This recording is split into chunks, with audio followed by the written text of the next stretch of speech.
ఈరోజు నెల్లూరు ప్రెస్ క్లబ్కు రావడానికి కారణం ముఖ్యంగా 3-4 అంశాలు మీ ముందు ప్రస్తావించేదానికి రావడం జరుగుతూ ఉంది. మొదటిది రాజధాని, రెండవది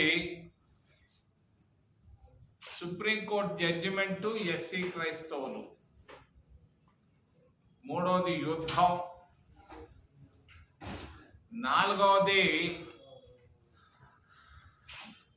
నెల్లూరు జిల్లాలో సైదాపురంలో క్వాడ్జీ, గూడూరులో సిలికా.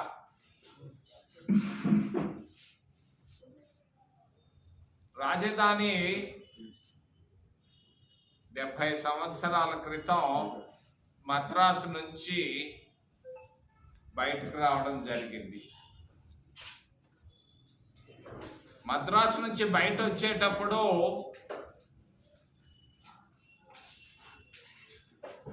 తరిమెల నాగరెడ్డి గారు, ఎన్జి రంగా గారు తిరుపతిని రాజధాని నగరం చేయమని గట్టిగా పట్టుబట్టారు జవహర్లాల్ నెహ్రూ గారిని. ఆ రోజుల్లో ప్రకాశం పంతులు, నీలం సంజీవరెడ్డిలు ఇద్దరు తిరుపతి వద్దు, కర్నూలు ముద్దు అని చెప్పారు. నెహ్రూ గారు 2 గ్రూపుల మాటలు విన్న తర్వాత కర్నూలు రాజధాని నగరం చేయడం జరిగింది 1953లో. అప్పుడు చెప్పారు రాజధాని నగరం బదులు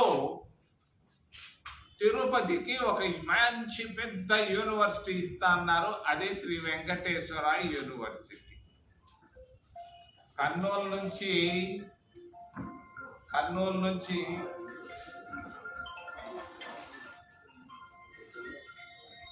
అది హైదరాబాద్కి వెళ్ళింది 56లో. హైదరాబాద్ నుంచి 11 సంవత్సరాల క్రితం తుళ్ళూరుకు రావడం జరిగింది. తుళ్ళూరు నుంచి వైజాగ్ అన్నారు, మరలా కర్నూలు అన్నారు, ఇంకేదేదో అన్నారు. మరి చంద్రబాబు నాయుడు చాలా తెలియగలవాడు. అసెంబ్లీలో రెజల్యూషన్ పాస్ చేశాడు, పార్లమెంట్లో కూడా పాస్ చేయించుకున్నాడు. రాష్ట్రపతి పెట్టిందో లేదో సంతకం పెట్టి ఉండొచ్చు, పెట్టకపోయి ఉండొచ్చు, అది నామినల్ విషయం. మరి నేను 2013లో ఒక జాబు నేను డాక్టర్ మన్మోహన్ సింగ్ గారికి కలిశాను. కలిసి ఆయనకు ఒక జాబ్ ఇచ్చాను 19 అక్టోబరు 2013లో. ఏమని ఇచ్చానంటే నెల్లూరు జిల్లాలో ఉన్నటువంటి రాపూరు నుండి చిత్తూరు తిరుపతి జిల్లాలో ప్రస్తుతం ఉన్నటువంటి ఏర్పేడు వరకు 1,00,000 ఎకరాల ప్రభుత్వ భూములు ఉన్నాయి. అంతర్జాతీయ విమానాశ్రయం ఉంది, 7 జాతీయ రహదారులు ఉన్నాయి. మరి అందరికీ ఆమోదయోగ్యమైనటువంటి ప్రాంతం తిరుపతిని రాజధాని నగరం చేయమని ఆయనకు చెప్పి జాబ్ ఇచ్చి వచ్చాను. ఆయన జవాబు కూడా ఇచ్చున్నాడు దాన్ని. మరి నిన్న మొన్నట్లో ఇప్పుడే ఎక్కడో నేను విన్నాను, ఏదో ప్రెస్ ఆఫీసు ముందు ధర్నాలు జరుగుతున్నాయి మావిగన్ అని. ఇప్పుడు జగన్మోహన్ రెడ్డి ఏం చెప్తున్నాడు, విజయవాడని చేయండి, మచిలీపట్నం చేయండి, మరి లేకపోతే గుంటూరుని చేయండి అని చెప్తున్నాడు. ఆయన వాదన అయింది. చంద్రబాబు నాయుడు తెలివిగా స్మార్ట్గా పార్లమెంట్లో చట్టం చేసుకొచ్చుకున్నాడు. మరి ఎన్నో చట్టాలు వస్తున్నాయి పోతున్నాయి. దుగరాజపట్టణ ఓడ రేవును కూడా మేము చట్టంలో చేర్చాం. విభజన చట్టంలో చేర్చి దాన్ని మేజర్ పోర్టు చేయాలి అని చట్టంలో ఉంది. రాష్ట్రపతి ఆమోద ముద్ర వేసింది. పార్లమెంటు 2 రాజ్యసభ లోక్సభలు ఆమోద ముద్ర వేసినా కూడా చంద్రబాబు నాయుడు జాబు రాసి ఆపాడు. దుగరాజపట్నం వద్దు అని. మరి అట్టాగే పార్లమెంట్ చట్టాలు చేస్తుంటాయి. దుగరాజపట్నాన్ని నువ్వు ఆపేవు కదా మిత్రమా. ఓ చంద్రబాబు నాయుడు గారు, మా ఊరు అబ్బాయి మీరు, తిరుపతి నుంచి వచ్చిన ఆయన దుగరాజపట్నాన్ని ఆపాడు. 12 సంవత్సరాలు అయిపోతా ఉంది. నేను కామ్గా చూస్తా ఉన్నా. ఈరోజు నువ్వు అమరావతిలో చట్టం చేశానంటే సభ ఏమి స్పీచ్లు కొడుతుండవా? నీ స్పీచ్లు వింటా ఉంటే నాకు నవ్వు వస్తూ ఉంది. స్పీచ్లతో కాదయ్యా, ప్రజల హృదయాల్లో మార్పు రావాలి, ప్రజల్లో స్పందన రావాలి. రాయలసీమలో ఎవ్వరు హ్యాపీగా లేరు ఆయన తీసుకునేటువంటి నిర్ణయాలు. ఉత్తరాంధ్రలో కూడా ఎవరు హ్యాపీగా లేరు, ఆయన ఒక్కడే హ్యాపీగా ఉన్నాడు. 1,00,000 ఎకరాల భూములు ఎందుకయ్యా?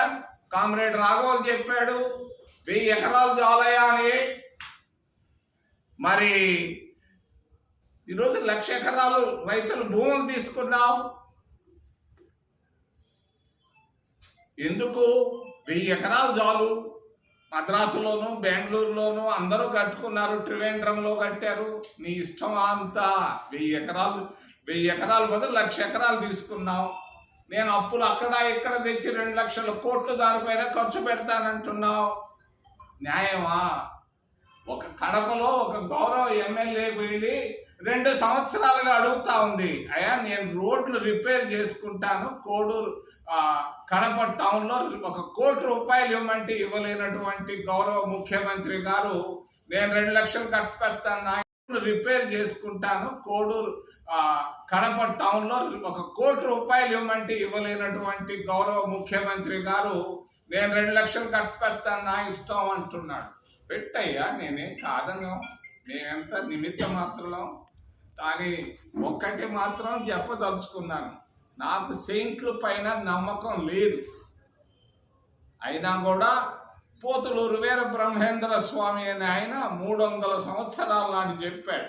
ఏమని? మరి ఆయన తాళపత్రాల్లో తిరుపతి రాజధాని నగరం అవుతుందని. చూద్దాం, నేనేం తొందరపడటం లేదు. అందుకే మన్మోహన్ సింగ్ గారికి జాబ్ రాశాను, ఆయన ప్రతిని కూడా మీకు వదిలిపెట్టాను. చంద్రబాబు నాయుడు చేతిలో ఈరోజు అసెంబ్లీ ఉంది. మరి ఆయన చెప్తున్నాడు 49 పార్టీలు నాకు సమర్థించినాయని. 50 పార్టీలు కూడా సమర్థిస్తాయి. ఏముంది అక్కడ? దుగరాజపట్నం ఓడరేవును కూడా సమర్థించారు అన్ని పార్టీలు. పార్లమెంటు ఎందుకు ఆపావు? జాబ్ ఎందుకు రాసేవయా ఓ గౌరవ ముఖ్యమంత్రి? రెండో విషయం,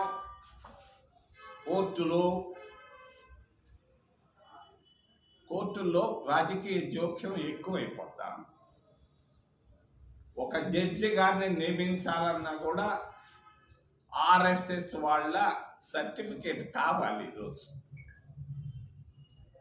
మంచి అబ్బాయి చేయండి అంటే 41 సంవత్సరం వస్తే హైకోర్టు జడ్జిలో. మరి హైదరాబాద్ నుంచి బెంగళూరుకు ట్రాన్స్ఫర్ కావాలి అని అంటే కూడా భారతీయ జనతా పార్టీ పెద్దల ఆమోదం కావాల్సి వస్తాం. మేము కాంగ్రెస్ పార్టీ అధికారంలో ఉన్నప్పుడు, పివి నరసింహారావు గారు ప్రధానమంత్రిగా ఉన్నప్పుడు సుప్రీంకోర్టు కొలీజియంకు ఫుల్ పవర్స్ ఇచ్చాం. మేము కోర్టుల్లో జోక్యం చేసుకోలేదు, నిజాయితీగా నీతిగా ఉండిపోయాం. ఈరోజు భారతీయ జనతా పార్టీ ఎన్డీఏ ప్రభుత్వం కోర్టుల్లో జోక్యం చేసుకుంటా ఉంది. మా దగ్గర ఆధారాలు ఉన్నాయి, జడ్జిమెంట్లు కూడా తయారవుతున్నాయి. వారి ఆదేశాల ప్రకారంగా ప్రతి చిన్న విషయాన్ని మేము గుర్తిస్తున్నాం, గమనిస్తున్నాం. మీరు అనుకుంటున్నారు మాకేం తెలియదు, ప్రతి చిన్న విషయం మాకు తెలుసు. కోర్టుల్లో రాజకీయ జోక్యం ఎక్కువైంది ఎన్డీఏ ప్రభుత్వంలో. మరి ఎస్సీలు 5,000 సంవత్సరాలు అంటరాని వాళ్ళుగా ఉన్నారు. మహాత్మా గాంధీ గారు స్వతంత్రం వచ్చిన తర్వాత మరి అంటరానితనాన్ని తగ్గించగలిగారు కొంతవరకు. మరి ఎస్సీలకు రిజర్వేషన్లు ఇచ్చాం కాంగ్రెస్ ప్రభుత్వం, మరి అందరి కృషి వల్ల. మరి ఎస్టీలకు కూడా రిజర్వేషన్లు ఇచ్చాం. ఎస్సీలకు రిజర్వేషన్లు ఇచ్చిన తర్వాత మధ్యకాలంలో నేను విన్నాను, హైదరాబాద్లో మేము డబ్బిచ్చాము మీ మీటింగ్కి అని చెప్పడం చూశాను. ఎందుకు? వర్గీకరణ పైన మీటింగ్. వీళ్ళని 4 ఎద్దులు పులిలాగా ఉంది. 4 ఎద్దులు కలిసి ఉన్నప్పుడు పులి వెళ్తుండింది భయపడి. ఈరోజు 4 ఎద్దుల్ని ABCDలుగా చేసేసారు. మరి పులి ఒక్కొక్కరిని కొడతా ఉంది. మరి ఆ కొట్టడంలో భాగమే పులి కదా 4 ఎద్దుల్ని చంపినట్టుగా. మరి మొన్న ఎస్సీలకు మరి క్రైస్తవులు బైబిల్ ఎత్తుకొని అక్కడ చర్చికి వెళితే, లూథరన్ చర్చికో లేకుంటే ఇంకేదో చర్చికి వెళితే ఆయన ప్రాబుడ్ అవుతారని జడ్జిమెంట్లో ఉంది. ఇది దారుణం. గిరిజనులు పోవచ్చు చర్చిలకి, వాళ్ళకి లేదు ఏమి. మరి ఎస్సీలు పోతే వీళ్ళు మాత్రం ఎస్సీలు కాదనే జడ్జిమెంట్ వచ్చింది. దీన్ని నేను ఖండిస్తున్నాను. దీంట్లో రాజకీయ ప్రేరేపితం ఉంది. మరి ఒక్కటిగా తెలియజేస్తున్నాను, కాంగ్రెస్ మేనిఫెస్టోలో రేపు రాబోయే ఎలక్షన్లో 29లో మేము తప్పనిసరిగా మేనిఫెస్టోలో పెట్టి ఎస్సీ క్రిస్టియన్స్ కూడా మేము ఎస్సీ హోదాని ఇస్తామని తెలియజేస్తూ, మరి ఈ బాధ్యతను నేను తీసుకుంటున్నాను చింతామోహన్గా, వ్యక్తిగతంగా.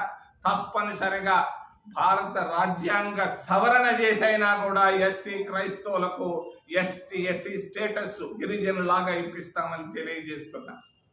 3వది యుద్ధం. రాత్రి ఆగిందన్నారు, పడుకునేటప్పుడు బాత్తో పడుకున్నాం, ఏమైపోద్దో తెల్లారు లేస్తే 5 గంటలకు టీవీ పెడితే కొంచెం ఆగిపోయింది, ప్రశాంతంగా ఉన్నారు అన్నారు. మరి నేను ఒక్కటి మాత్రం గుర్తు చేయదలుచుకున్నాను, యుద్ధంలో శాంతిని తీసుకొని వచ్చారు అని ట్రంపే చెప్పాడు. పాకిస్తాన్ వాళ్ళు చేశారని. మనం చేసి ఉంటే బాగుండేది. మన ప్రతిష్ట, భారతదేశ ప్రతిష్ట, ఇండియా ప్రతిష్ట పెరిగి ఉండేది. మేము అధికారం 91 జనవరి ఫిబ్రవరిలో యుద్ధం వచ్చింది కువైట్కి, ఇరాక్కి.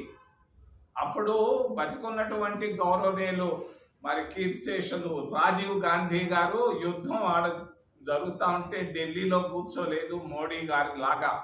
ఆయన వెంటనే ఢిల్లీ నుంచి మాస్కోకి వెళ్ళి గార్బచేవ్తో మాట్లాడాడు. గార్బచేవ్తో మాట్లాడి టెహ్రాన్, ఈరోజు కేంద్రమైనటువంటి యుద్ధ కేంద్రమైనటువంటి ఇరాన్లో కూర్చొని భారత రాజ్యాంగ సవరణ చేసైనా కూడా ఎస్సీ క్రైస్తవులకు ఎస్సీ స్టేటస్ గిరిజనులాగా ఇప్పిస్తామని తెలియజేస్తున్నా.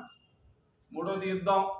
రాత్రి ఆగిందన్నారు, పడుకునేటప్పుడు బాత్తో పడుకున్నాం, ఏమైపోద్దో తెల్లారు లేస్తే 5 గంటలకు టీవీ పెడితే కొంచెం ఆగిపోయింది, ప్రశాంతంగా ఉన్నారు అన్నారు. మరి నేను ఒక్కటి మాత్రం గుర్తు చేయదలుచుకున్నాను, యుద్ధంలో శాంతిని తీసుకొని వచ్చారు అని ట్రంపే చెప్పాడు. పాకిస్తాన్ వాళ్ళు చేశారని. మనం చేసి ఉంటే బాగుండేది. మన ప్రతిష్ట, భారతదేశ ప్రతిష్ట, ఇండియా ప్రతిష్ట పెరిగి ఉండేది. మేము అధికారం 91 జనవరి ఫిబ్రవరిలో యుద్ధం వచ్చింది కువైట్కి, ఇరాక్కి. అప్పుడు బతికున్నటువంటి గౌరవనీయులు మరి కీర్తిశేషులు రాజీవ్ గాంధీ గారు యుద్ధం జరుగుతూ ఉంటే ఢిల్లీలో కూర్చోలేదు మోడీ గారి లాగా. ఆయన వెంటనే ఢిల్లీ నుంచి మాస్కోకి వెళ్ళి గార్బచేవ్తో మాట్లాడాడు. గార్బచేవ్తో మాట్లాడి టెహ్రాన్, ఈరోజు కేంద్రమైనటువంటి యుద్ధ కేంద్రమైనటువంటి ఇరాన్లో కూర్చొని ప్రపంచ అధినేతలందరితో మాట్లాడాడు. ఆ రోజు బుష్తో మాట్లాడాడు. మరి అంతేకాదు సద్దాం హుస్సేన్తో కూడా మాట్లాడి ఫిబ్రవరి 24 నుంచి 28 వరకు ఆ 4-5 రోజులు టెహ్రాన్లోనే యుద్ధం దగ్గరే ఉండి యుద్ధాన్ని విరమించిన తర్వాత ఆయన రావడం జరిగింది ఢిల్లీకి. ఆ రోజు మేము ఎంపీలుగా ఆయన రిసీవ్ చేసుకోవడం జరిగింది. అంటే రాజీవ్ గాంధీకి కాంగ్రెస్కు మరి మోడీ గారికి భారతీయ జనతా పార్టీల మధ్య ఎంత తేడా ఉందో. రాజీవ్ గాంధీ మోడీల మధ్య ధీరుడు సమర్థుడు రాజీవ్ గాంధీ. ఈయన ఇంట్లో కూర్చొని ఢిల్లీలో కూర్చొని కాళ్ళు గాలి పిల్లిలాగా అస్సాము బెంగాల్ తిరుగుకుంటా కూర్చున్నాడు. ఇది కాకుండా పాకిస్తాన్ వాళ్ళలాగా మరి యుద్ధాన్ని విరమింపజేసి ఉంటే మనకందరం హాయిగా ధీమాగా ఎక్కడికో వెళ్ళుండు మన ప్రతిష్ట. మరి ఏది ఎట్టాగైనా చివరిలో ఇసుక క్వాడ్జీలు ఉన్నాయి. సిలికా అనేది గూడూరు దగ్గర ఉంది. నేను అనుకున్నాను చాలా లోతుగా వెళ్ళి, చక్కెర ధర 50 రూపాయల లోపు, బియ్యం ధర 50 రూపాయల లోపు కిలో. కానీ సిలికాన్ ఇసుక ధర 500 రూపాయలట కిలో. దీన్ని తరలిస్తున్నారు. నేను జిల్లా కలెక్టర్ని అడుగుతున్నా, దగ్గరే ఉన్నాడు, ఇక్కడ నుంచి అరిస్తే ఆయన వినపడుతుంది అనుకుంటా, లేకుంటే మీ ద్వారా ఆయన అడుగుతున్నాను. కిలో 500 రూపాయలు చేసే పరిశుద్ధమైనటువంటి సిలికాని 200 ట్రక్కులు వెళ్తున్నాయి ప్రతిరోజు గూడూరు ప్రాంతం నుంచి బయట ప్రాంతాలకి. ఏ చట్ట ప్రకారంగా ఇచ్చారు? ఎవరికి ఇచ్చారు? ఎందుకు ఇచ్చారు? నేను అడుగుతున్నా జిల్లా కలెక్టర్ని, మా మిత్రుడు చంద్రబాబు నాయుడిని. దీనికి జవాబు 24 గంటల్లో చెప్తే సంతోషపడతా. స్పీచ్లు వద్దు. 200 ట్రక్కులు ఇసుక పోతా ఉంది, కిలో 500 రూపాయలు అవుతా ఉంది పరిశుద్ధమైనటువంటి సిలికా. మరి ఇంకొకటి ఉంది, సైదాపురంలో 300 రూపాయలు కిలో క్వాడ్జ్ వెళ్తా ఉంది సైదాపురం. ఎవరికి ఇచ్చారు ఈ గనులు? ఎందుకు ఇచ్చారు? ఏ పద్ధతిలో ఇచ్చారు? ఎంత మీరు ముడుపులు తీసుకుంటున్నారు? చెప్పాల్సిన బాధ్యత పక్కనే ఎర్ర బిల్డింగ్లో కూర్చున్న ఆయనది, అక్కడ కూర్చున్నటువంటి అమరావతిలో కూర్చున్న మా తిరుపతి మిత్రుడిదని తెలియజేస్తూ 24 గంటల్లో జవాబులు కోరుకుంటూ మోడీ, జగను, చంద్రబాబు 3 in 1 ముగ్గురు నిరుపేద కుటుంబాల్లోంచి వచ్చారు. నాలాగా చాలా నిరుపేద కుటుంబంలోంచి వచ్చాడు నరేంద్ర మోడీ. మీ అందరికీ తెలీదు, నాకు బాగా తెలుసు. నేను నిరుపేద కుటుంబం అయితే ఆయన ఇంకా నిరుపేద కుటుంబంలో నుంచి వచ్చాడు మోడీ. ఈరోజు మోడీ అందరికీ కోటీశ్వర్లకే సహాయం చేస్తున్నాడు. అదానీలకి, పెద్ద పెద్ద టాటాలకు, బిర్లాలకి, పేదవాళ్ళకి ఏమీ చేయలేదు నరేంద్ర మోడీ గత 10, 11, 12 సంవత్సరాల్లో తెలియజేస్తూ. జగన్మోహన్ రెడ్డి ఏందో మాట్లాడుతున్నాడు. మా ఫ్రెండ్ కొడుకు పాపం కొంతమంది నవ్వుకుంటున్నారు, నేను మాత్రం సీరియస్గా వింటున్నా. జగన్మోహన్ రెడ్డి ఏదో మావి గన్ అన్నాడు. ఏ గన్ అంటాడో తెలియదు. ఆయన కూడా చాలా నిరుపేద కుటుంబంలో నుంచి వచ్చాడు, బిలియనేర్ అయ్యాడు. ఈరోజు ఎలా సంపాదించావయ్యా అని నేను అడుగుతున్నా. రాజశేఖర్ రెడ్డి కూడా చాలా నిరుపేద, నాకు తెలుసు అన్నీ. మరి ఈరోజు బిలియనేర్ అయ్యావు, ఎలా అయ్యావు? ప్రజలకు చెప్పగలవా? ఇది ప్రజా డబ్బు కాదా? చివరిలో మా మిత్రుడు చంద్రబాబు నాయుడు, ఆయన కూడా చాలా నిరుపేద కుటుంబంలో వచ్చాడు, బిలియనేర్ అయ్యాడు. ఎంతో దినానికి ఒక స్పీచ్ కొడుతున్నాడు, కొత్త స్పీచ్, ఎవరో రాసి ఇచ్చిన స్పీచ్లు కొడుతున్నాడు. వస్తున్నాడు పోతున్నాడే కానీ 15 సంవత్సరాల్లో చంద్రబాబు నాయుడు చేసింది రాష్ట్రానికి నాకైతే కనపడటం లేదు. ఆయన చూపిస్తే సంతోషపడతాం. మరి రాజశేఖర రెడ్డి కుటుంబం కూడా ఆయన 6 సంవత్సరాలు, ఈయన 11 సంవత్సరాల్లో నేను కడపకి వెళితే ఏమీ కనపడలేదు. ఈ 2 కుటుంబాలు రాష్ట్రాన్ని పరిపాలించినాయి, బాగా ఆర్థికంగా పైకి వచ్చారు. మరి ఇది రాజకీయ పరిస్థితులు. ఏదైనా ప్రశ్నలు ఉంటే అడగదని మిమ్మల్ని చేతులెత్తి ప్రార్థిస్తున్నాను. జాతీయ అధ్యక్షుడు మల్లికార్జున ఖార్గే